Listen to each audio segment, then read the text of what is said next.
Divine youth India channel में आपका स्वागत है। आइए सुनते हैं अद्भुत, आश्चर्यजनक किंतु सत्य घटना। दिलथीर यादव जी सांतकुंज हरिद्वार से अपना अनुभव बताते हुए कहते हैं, मैं बचपन से शिव का बड़ा भक्त था। जहाँ कहीं कोई धार्मिक कार्य होता मैं वहाँ तुरंत पहुँच जाता।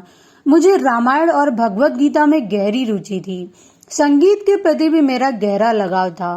गांव में ही एक परिजन के यहाँ संगीत सीखने जाता। उनके यहाँ पूज्य गुरुदेव एवं वंदनीय माता जी के चित्र लगे हुए थे। पता नहीं उनमें क्या आकर्षण था कि जब भी मैं जाता उन्हें बड़े गौर से देखता।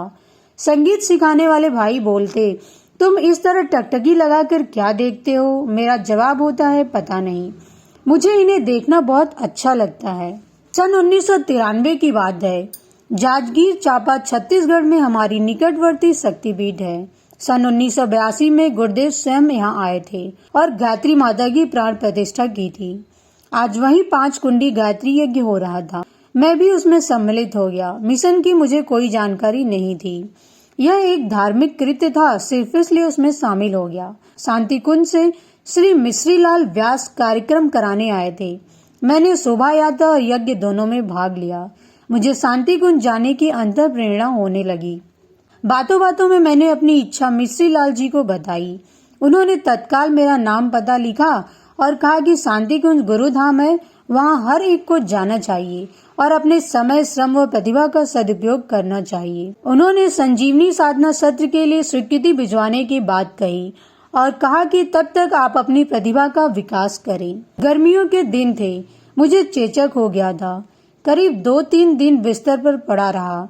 अचानक मुझे शांति कुंज का पत्र मिला। पत्र पढ़कर मेरे शरीर में अद्भुत स्फूर्ति और ऊर्जा आ गई। मेरा रोम रोम पुलकित हो उठा। जहाँ मैं 2-3 दिनों से अस्वस्थ महसूस कर रहा था, वहीं अब पूर्ण स्वस्थता का एहसास होने लगा। मैंने अपने भाई साहब से कहा कि मैं शांति कुंज जाऊंगा, किंतु मेरे साथ समस्या यह थी कि मैंने कभी यात्रा नहीं की थी, कभी बस या ट्रेन पर नहीं बैठा था। दूसरी परेशानी यह थी कि मुझे शांति कुंज का रूट भी मालूम नहीं था।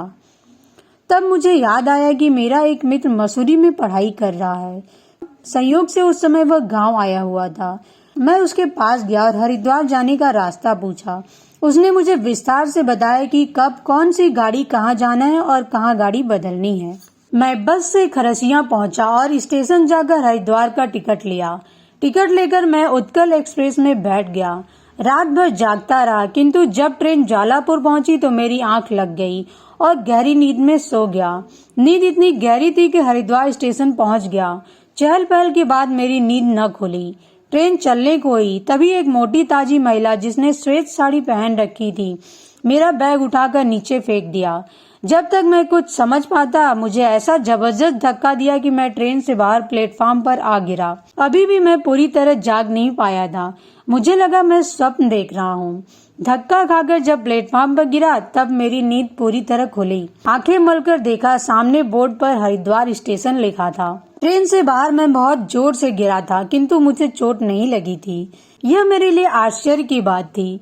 मैंने टेम्पो पकड़ा और शांति कुंज आ गया। शांति को मुझे बहुत अच्छा लगा। 3 दिन पश्चात मैंने दीक्षा ली। दीक्षा के उपरांत माता जी से आशीर्वाद लेने पहुंचा। मैं लाइन में लगा था। मैंने गौर से देखा, यह तो वही महिला है जिसने मुझे धक्का दिया था। आशीर्वाद की जब मेरी बारी आई तो माता जी ने सिर पर हाथ रखा और धीमे से पूछा कि बेटा, चोट तो नहीं लगी थी? मैंने अस्वीकृति में सिर हिला दिया। अब मैंने समझा कि माता जी सामान्य महिला नहीं, वरन शक्ति स्वरूपा है। मुझे नींद में देखकर ही मुझे धक्का दिया था, अन्यथा मैं देहरादून पहुंच जाता, परेशान होता। तब से मैं यही हूँ और संगीत विभाग में अपनी सेवाएं दे रहा हूँ। अद्भुत, आश्चर्यजनक किंतु सत्य भाग 2, पृष्ठ 87 और 88। जय महाकाल।